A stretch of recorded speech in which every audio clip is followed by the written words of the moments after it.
जो साहब हिंदुस्तान के प्राइम मिनिस्टर के बारे में मेरी ये राय है कि वो जहां भी जाते हैं ना उधर हिंदुस्तान बना देते हैं कि जहां भी वो जाएंगे वह हिंदुस्तान ही नजर आएंगे, हर जगह पे हिंदुस्तान नजर आएंगे। देखें वो एयरपोर्ट पे उतरते हैं तो एयरपोर्ट पे भी आपको ऐसा लगता है कि हिंदुस्तान बन गया है, क्योंकि हर जगह पे आपको हिंदुस्तानी नजर आ रहे होंगे। एयरपोर्ट से बाहर आते हैं तो आप देखते हैं कि उधर खवातीन जो है उन्होंने हिंदुस्तानी ड्रेस पहने हुए हैं, हिंदुस्तानी कल्चर के बीच में उन्हें वेलकम कर रहे हैं, प्रोटोकॉल दे रहे हैं, इज्जत दे रहे हैं, हिंदुस्तान के नारे लग रहे हैं, अपने मुल्क की खैर मांग रहे हैं। यानी कि ऐसा लगता है कि वो हिंदुस्तान के बीच में है। इसी चीज ये भी साबित होती है ना कि यानी पूरी दुनिया में जितने भी इंडियंस मौजूद हैं वो कहीं ना कहीं अपने कंट्री के प्राइम मिनिस्टर की बड़ी रिस्पेक्ट करते अच्छा, हैं। हमारे प्राइम मिनिस्टर किसी कंट्री के बीच में जाते हैं तो उधर लोग प्रोटेस्ट शुरू कर देते हैं, और हिंदुस्तान के प्राइम मिनिस्टर जाते हैं तो लोग उन्हें देखने की ख्वाहिश में, उन्हें वेलकम करने की ख्वाहिश में, उन्हें मिलने की ख्वाहिश में आते हैं। और हिंदुस्तान के प्राइम मिनिस्टर उनसे स्पीच क्या करते हैं, उनसे बात क्या करते हैं कि उन्हें बताते हैं कि देखो मेरा मौजूदा भारत आज चांद पे पहुंच गया, आज आईटी में एक्सपर्ट है, हमारा भारत तरक्की कर चुका हुआ है, हमारे 5वीं बड़ी इकॉनमी बन गया, पूरा भारत डेवलप हो गया, भारत का नक्शा चेंज हो गया। कितने फख्र से ये बात अपने लोगों को बताते होंगे। नक्शा बदलने जा रहे हैं ब्रिक्स कंट्रीज, जिसमें इंडिया भी है, रशिया भी है, चाइना भी है, साउथ अफ्रीका भी है। कैसे नक्शा बदलने जा रहे हैं जो साहब ब्रिक्स की जो मेंबर्स हैं ये बड़े सॉलिड, बड़े मजबूत और दुनिया के पावरफुल कंट्रीज हैं। ये कोई आम कंट्री नहीं है। उसमें रशिया ले लीजिए, उसमें हिंदुस्तान ले लीजिए, उसमें चाइना ले लीजिए, उसमें और भी मुल्क हैं, ब्राजील है और अफ्रीका भी है उसके बीच में। तो ये बड़े पावरफुल स्ट्रॉन्ग मुल्क हैं। ये उस तरह की मीटिंग नहीं है जिस तरह की एससीओ की मीटिंग पाकिस्तान में हुई और पाकिस्तान उस मीटिंग से कोई उन लोगों से फायदा नहीं उठा सका।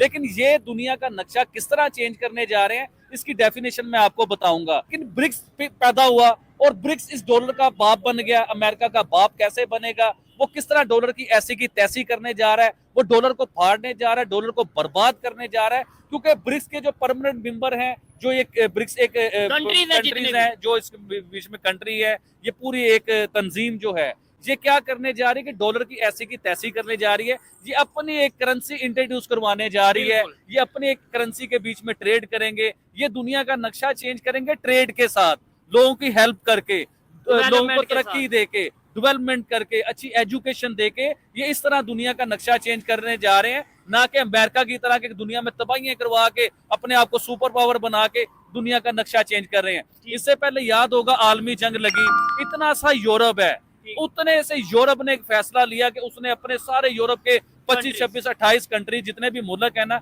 इनके बीच में यूरो चलाया। अब आप रशिया की तरफ आए, पूरा यूरोप एक तरफ और रशिया एक तरफ, उससे बड़ा नहीं है यूरोप। मेरे ख्याल से मुझे ये लगता है कि रशिया से बड़ा यूरोप नहीं है, हिंदुस्तान से बड़ा यूरोप नहीं है, चाइना से बड़ा यूरोप नहीं है। लेकिन यूरोप डॉलर की ऐसी की तैसी कर सकता है कि उसने अपना यूरो चलाया, डॉलर नहीं चलाया अपनी कंट्री के बीच में। ये सब कंट्रीज जब मिलकर करेंगे तो फिर तो अगर ये वाकई में अपनी करेंसी बना लेते हैं तो मैं ये समझता हूँ कि वाकई दुनिया में डॉलर की वैल्यू, जो हर चीज ट्रेड इंटरनेशनल यानी करेंसी ही डॉलर है, हर चीज जो सी है वो ट्रेड हो रही है डॉलर के अंदर, तो फिर तो वर्थ खत्म हो जाएगी। बहुत से कंट्रीज हैं, इवन आपने तो बोला ना 5 जो से परमानेंट मेंबर हैं, जाहिर बात है 5 परमानेंट मेंबर हैं ब्रिक्स के, लेकिन जब ट्रेड अगर ब्रिक्स की करेंसी में होगी तो जो ऑब्जर्विंग मेंबर होंगे या जो इस ब्लॉक का हिस्सा होंगे वो सब फिर इसी में ट्रेड करेंगे। इंडियन करेंसी जो है ना, मुझे तो लगता है कि ब्रिक्स की आने वाली जो करेंसी है वो इंडियन करेंसी ना बन जाए। और इससे मैं शॉर्ट या मैं परेशान या मेरे लिए कोई नई बात नहीं होगी, इसकी डेफिनेशन भी बताते हैं कि किस तरह मैंने ये बात कर दी कि ब्रिक्स की जो है इसकी करेंसी बनेगी वो इंडियन रुपए की करेंसी बनेगी। किस तरह बनेगी देखें, इस टाइम आप रशिया को देख लें जिसे स्ट्रॉन्ग माना जाता है, पावरफुल माना जाता है, वो भी इस टाइम जंगों के बीच में, वो भी कोई सुखाल या सुखी नहीं है, वो भी जंगों में है, यानी कि उसका इमेज जंगों के साथ जुड़ा हुआ है। इसी तरह चाइना को ले लें, चाइना के इमेज भी जंगों के साथ जुड़ा हुआ है। हिंदुस्तान का इमेज हर चीज से साफ है, ना उसके मुल्क में कोई जंग चल रही है, ना उनकी किसी के साथ दुश्मनी चल रही है। वो अपने बासानी तरीके से अपने मुल्क को तरक्की करवा रहे हैं, अपनी इकोनॉमी को बेहतर कर रहे हैं, अपनी करेंसी को बेहतर कर रहे हैं, अपनी फॉरेन पॉलिसी को, अपने रिलेशन को बेहतर कर रहे हैं। डेफिनेटली इस बात से मैं एग्री करता हूँ। कहीं ना हिंदुस्तान का अभी भी काफी ऐसे मुल्क है जिसमें हिंदुस्तानी रुपीस के साथ उनकी ट्रेड हो रही है, काम कारोबार हो रहा है। इवन के रशिया के साथ जो पेट्रोल के कारोबार हो रहे हैं, ये रशिया के साथ जो ट्रेड हो रही है, तो वो भी सारे हिंदुस्तानी करेंसी के बीच में हो रही है। तो ये कोई अजीब बात नहीं होगी कि हिंदुस्तानी करेंसी शुरू हो जाए आने वाले टाइमों में। साहब, ब्रिक्स की बहुत इंपॉर्टेंट मीटिंग हुई है कजान रशा के अंदर, और हमने देखा है कि उसके अंदर वो कह रहे हैं कि हम मल्टीलैटरलिज्म को स्ट्रेंथन करना चाहते हैं। इम्पॉर्टेंट डेवलपमेंट ये है कि 5 साल बाद Xi Jinping and prime minister Modi ने भी हाथ मिलाया, वो भी एक बहुत बड़ी इम्पॉर्टेंट डेवलपमेंट है। सुनने में आ रहा है, कई लोगों का कहना यह है कि भारत जो है वो पाकिस्तान की मेंबरशिप को रोक रहा है। कईयों ने कहा है कि पार्टनर कंट्री के तौर पे इंडिया चाहता है कि ममालिक को इनवाइट किया जाए। तार साहब, वाशिंगटन में क्या देखा जा रहा है? एक तो शी जिनपिंग और प्राइम मिनिस्टर मोदी की मुलाकात, जारी बात है परेशानी का सबब होगी वाशिंगटन में, वो तो आप कैसे देखते हैं खासतौर पे शी जिनपिंग मोदी की मुलाकात और पुतिन साहब जिसको आइसोलेट किया जा रहा था, लेकिन तकरीबन 32-36 के ममालिक के करीब जो ममालिक हैं वो उनके पास पहुंच गए। How do you see this development sir? Cheema साहब, उस खित्ते के अंदर बिल्कुल नई ग्रुपिंग हो रही है, नए इत्तेहाद बन रहे हैं, नई तैयारियां हो रही हैं। अमेरिका और वेस्ट को कॉर्नर करने की कोशिश की जा रही है। 3 चीजों पे आज बात करना चाहेंगे। एक तो सबसे पहले कि एससीओ जो कि शंघाई कॉर्पोरेशन ऑर्गेनाइजेशन है, एंटी नेटो समझी जाती है, एंटी वेस्ट चाइना उसको इस्तेमाल करता है।